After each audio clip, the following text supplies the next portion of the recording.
Sono mistero e tenacia. Pace e armonia. Seguire l'istinto è la mia essenza. Ho in serbo luoghi incantati.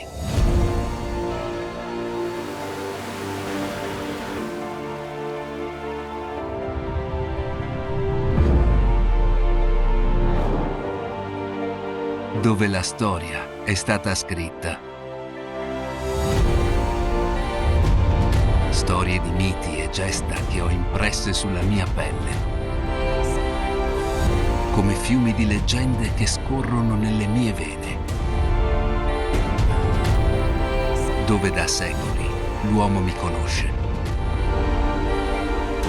Questo sono io. Questa è la mia vera natura. Perché io sono Friuli Venezia Giulia.